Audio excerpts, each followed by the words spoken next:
Dr. Jeffrey Lant. I'm talking to you from my celebrated red drawing room in Cambridge, Massachusetts. And I've been working on something extremely exciting lately. It's going to be good for all of you who understand that only through words can you make money. That's right, words are the God, foot soldiers of what it takes for you to make money. I'm going to read you today from the introduction to Volume 1 of my new Writer's Secret series. This is a series that tells you exactly how to use words for money. There are numerous volumes in the series. This is the first volume. The first volume is hitting the stands. I'm so proud because for a long, long time, and remember, I used to teach writing at Harvard University, expository writing.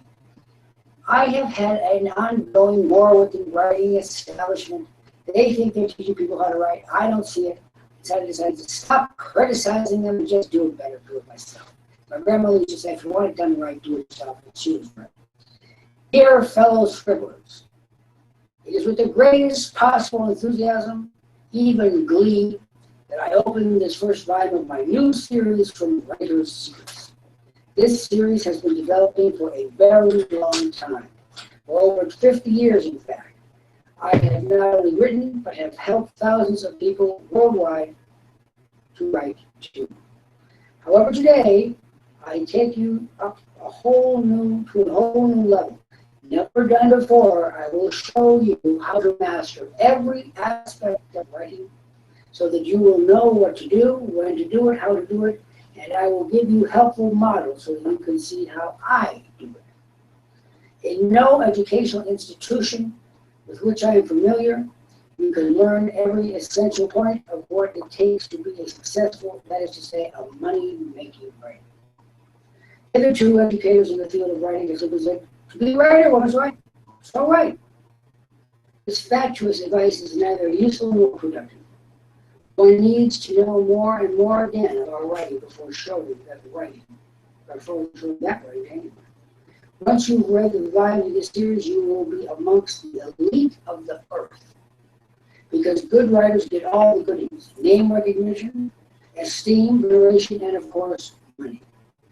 For let us never forget that none but a blockhead writes but for money. Dr. Samuel Johnson, 1709 to 1784, inventor of the first English language dictionary. He got it right. Right equals money. Now, I am tired of meeting people, particularly young people, who have been given this useless advice: to be a writer, one must write. In these pages, I shall show you, instead, the verities of writing, and the facts which will advance you, or should you fail to use them, destroy any chance of success. What we're talking here is the rest of your life. You're either going to make it work in your writing capacity, or you're not. As we begin this exciting series of absolutely unique and unprecedented volumes, I want you to know that my goal here is constant, exhaustive, thorough, inventive, and powerful. By following these steps and not the vagaries of any previous instruction you may have had, you will find yourself awash in trophies, including fame, notoriety, affection, appreciation, awe, recognition, honor, and certain reverence. For all these and so many other benefits can and must be yours, if you will but understand the structure of successful writing and work for a lifetime to perfect your skills. You see, the world loves writers, and I, therefore, love the world. For so many years now that I cannot even remember, writing has been my unstoppable rocket, matched by nothing else. And folks, take a good gander over the furnishings around you. These are all evidence of successful writing. Words generated this room and everything in it. I shall be attending you every inch of this fabulous journey, for now you have an advisor of note, dexterity, inventiveness, truth, and mass love. For seeing you advance will be one of the glories of my life, and I shall say as I see you rise, this one came from me. Be that one. Now let us begin. Topic: of this first volume is not just writing, but writing about famous people you know. I have started with what could be construed as an advanced class, because once you master this, you will be able to gain access and commendable results from any famous person in the universe. You will never say, if you have ever said, and might truly say, that you have nothing to write about. Like a woman going to her closet full of gowns and saying, I have nothing to wear. You will never say again, having mastered this chapter, that you have nothing to write about. Master these guidelines and fly high, preparing to write. Successful writers are obsessive writers. We do not just write, we think about writing. Write about writing. Think about writing subjects. Research writing subjects. Add words, delete words, fight with words, than which there is nothing more to. Yes, words, because on the field of words our destiny will be played out. Let us begin to prepare for this great battle of your life. A battle which can exist every day and from which you may squeeze victories, notable and significant. I am giving you advice about how to write about famous people you know first, because I want you not just to write, but write to be read, write to be admired, write to generate demanding and persuasive discussions, write to instruct. These are the worthy objectives of writing. This moment I want you to brainstorm and ask yourself whether you have any famous people amongst your circle of friends and acquaintances. In my experience, everyone has at least one or two such people. Why do you want to write about them? Because they're famous, of course. And there is one thing about our obsession with celebrities, we're all drawn to them. Thus you have a ready market for any celebrity article you write. So let us now consider what you need to know and do before commencing a profile or any other type of article about a famous person or acquaintance. When you are writing about a famous person known to you, then you know you are almost usually in touch with this person. There are subtle but significant differences between writing about a famous person you know and a famous person you don't. This particular article must be based on some of the myriad of facts you could use to write about the celebrity. Picture for a moment the following pair of subjects. You could write about the Emperor Napoleon, or you could write about the current Prince Napoleon. What is the difference? When you write about a subject like Prince Napoleon, you can gain access to that individual and people who know him. And that would subtly and significantly change the direction, emphasis, and results. For instance, let us say you wanted to describe the room in which the interview or article takes place. To get an idea about each element of the room would take an enormous amount of research, because contemporary writers and commentators, much less those from the past, almost never provide a good basic overview of everything they see. No matter how important these details might be for an apt presentation of the subject, they would not have written, because they did not observe, about the shade of the drapes, the number and kind of chairs that Napoleon had,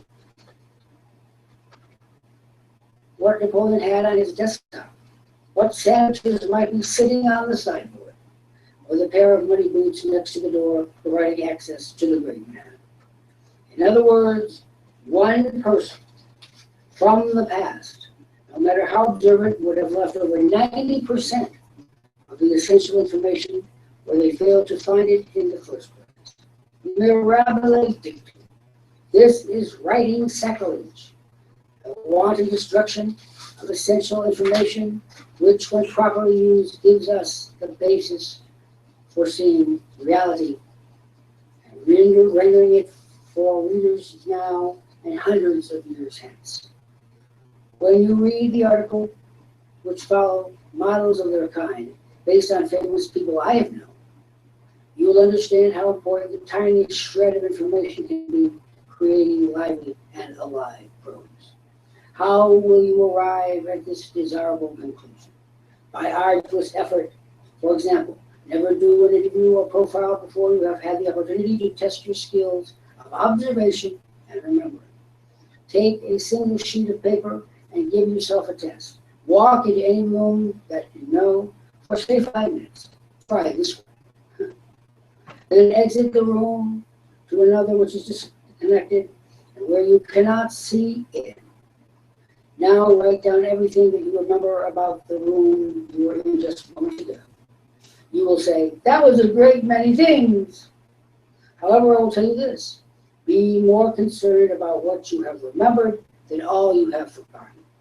If you find yourself remembering with difficulty, then you know how essential it will be for you to perfect that skill. Good profiles, superior profiles succeed because they have mastered each essential element of the life you are profiling. The more you will know about the subject, the more of that subject you will capture. Writing about people is always an exercise in sleuthing and detailed research and analysis. I have included with this chapter the 5 articles on celebrated people I have known. You will notice how I presented these people and told their stories. I am no respecter of persons, neither must you be.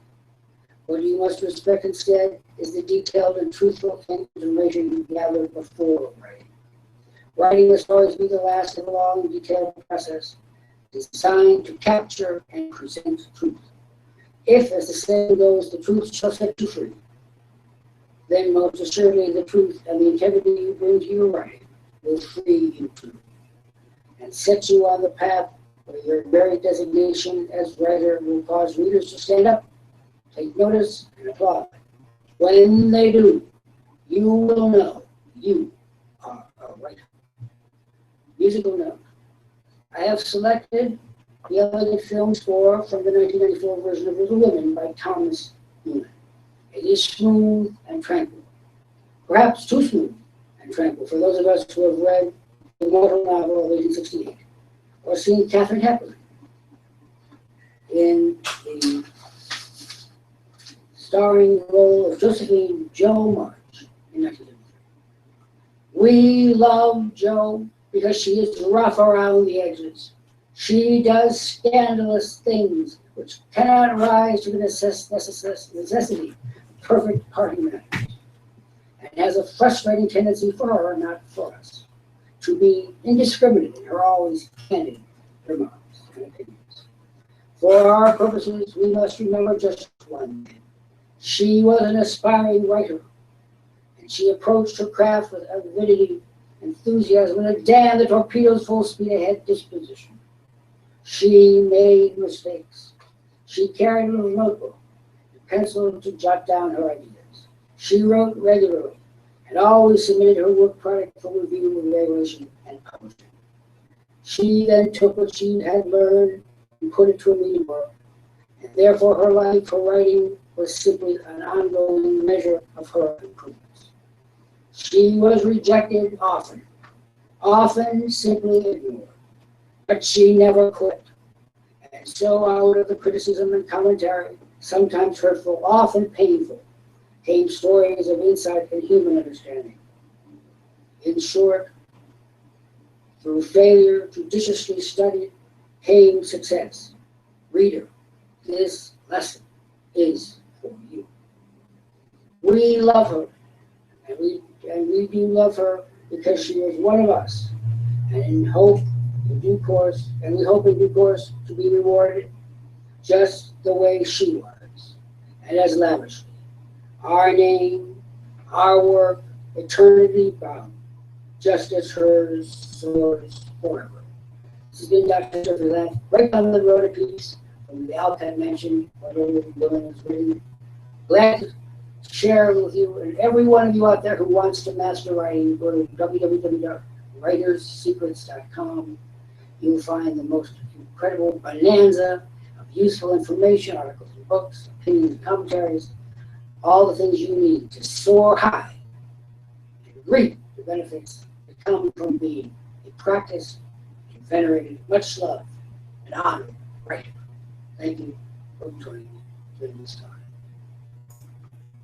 And you can get a free book of the first copy in the Writer's Secret series, writing about famous people you know, on Amazon. Free offer ends July 20th.